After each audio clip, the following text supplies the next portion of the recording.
Salut tuturor! Astăzi începem o nouă serie numită Bloxcraft, care noi am muncit foarte mult, eu cu Robert 7, din păcate, nu din păcate, Doamne ajută, sper să n-audă, n-am vrut să spun asta, din fericire ne-am împăcat, dar sper să nu mai facă ce a făcut atunci, dar nu-mi pasă, nu trebuie să vă spun vouă, nu e treaba voastră.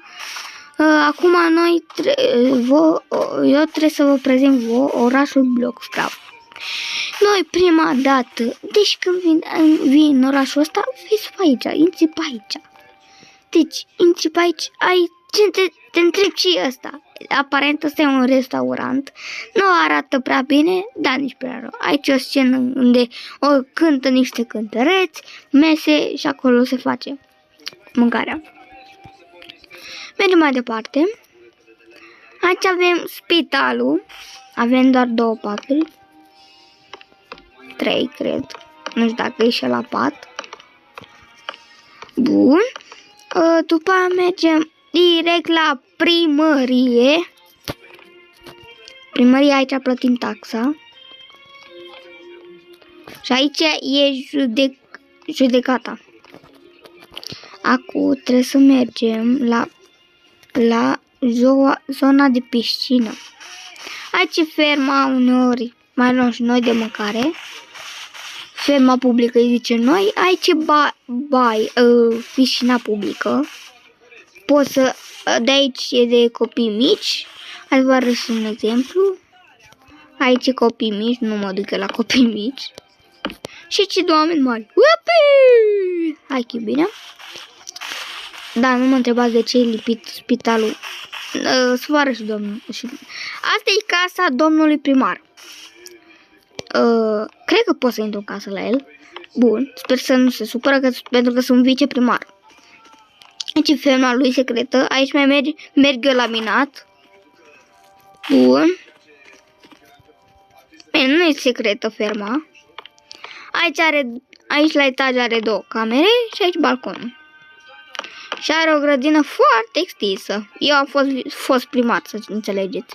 Aici o grădină cu flori. Aici tuta mai grădina cu niște copaci. Oh, scuze, domnul primar. Da, mi s-a făcut ăsta, bun.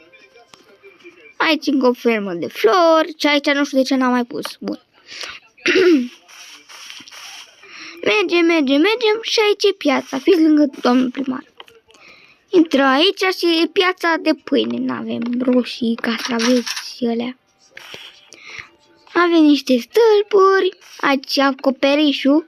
Trebuie să iau și un pic umăr. Nu mi-a picat. Aici e casa mea. Avem un chest, un crafting și așa. Și doar un pat. Nu am lucit foarte mult la ea. Că nu prea îmi pasă mie de casa mea. Aici e hotelul Transilvania, zicem noi. Aici e baia. Acolo se face mâncare.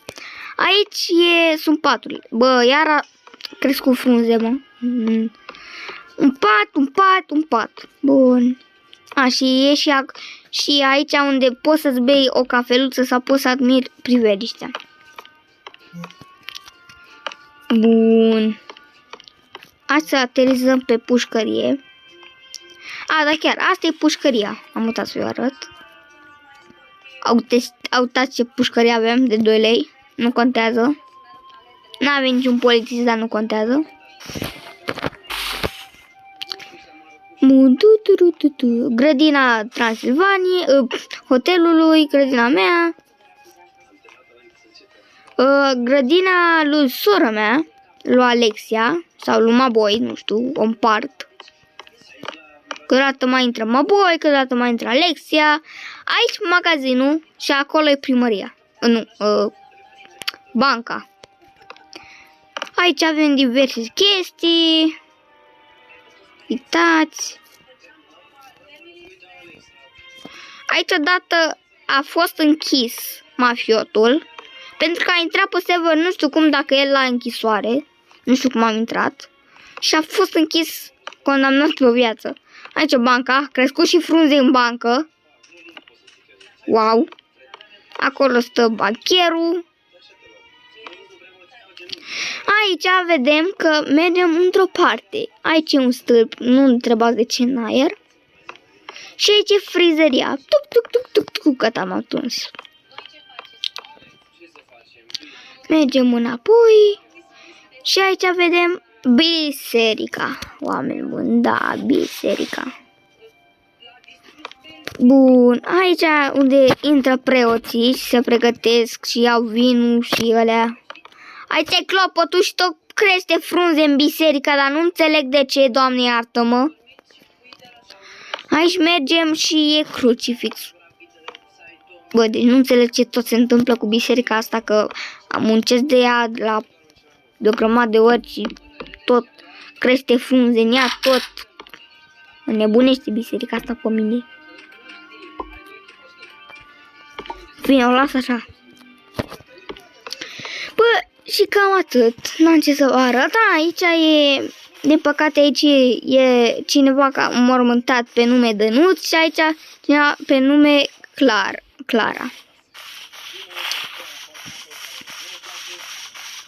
Am uitat să vă arăt ceva super important, dar să nu spuneți la nimeni.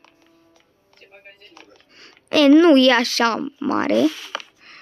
Și pe aici e ceva al domnului primar secret, dar n-am voie să vă arăt.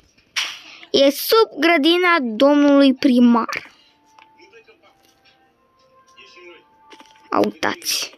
Aici e locul meu secret. Aici îmi țin, momentan n-am nimica. Aici îmi țineam eu jafurile care le făceam. Să nu ziceți la nimeni. Promiteți. Aici stau eu câteodată și dorm. Aici văd ceva, ca dacă vine ceva. Și aici merg în sus și ies. Deci e fix sub grădina domnului primar care stă în aer. Și cam atât a fost orașul nostru Bloxcraft. Și de aici e drum liber. Nu știu ce să mai putem să mai construim pe Bloxcraft. Aici e drum liber, câmpii, floricele pe câmpii și gata. Să știți, ăstea sunt banii, lei, ronii, cum zice românii. Astea sunt minerile care poți să dai salarii, cum ne dă domn primar. În paranteză Robert 7. Sar și o gardul. Bă, și cred că v-a plăcut orașul nostru de 2 lei, dar nu contează. Bă, eu zic că a ieșit frumos. Are cineva aici pâine? Are pâine? Are pâine. Ok, dar nu fur, că după aia... Da, am dat-o de berea. Bun, hai să încheie episodul. O să mergem... Unde să mergem? Hai să mergem la... Da, nu. Hai să mergem la balconul meu. Vrei să pleci, dar nu. Bun, hai să vedem priveliștea asta și să încheiem episodul. Eu sper că v-a plăcut orașul nostru. Nu e mare, nici prea... Bine, e mare, n-am ce zice. De aici se vede că crucifixul e destrămat. Deci, ce ziceți? Dacă vă place, dați un subscribe să facem noi 150 de abonați sau 200 de abonați. O să începem și seria de Red Dead Redemption. Cum v-am zis, mafiotul trebuie să mai aștepte să iasă în închisoare, cred că și-i place. În închisoare. Dar noi trebuie să fim 5-6 oameni să salvăm. Eu, Robert, o persoană, încă o persoană și Maboi, cred. Și mafiotul era singur. Bun, și cred că atât. Asta era aici. Da, nu știu. Atât pe ziua de azi, fraților. Sper că v-a plăcut episodul și noi ne vedem data viitoare. Pa!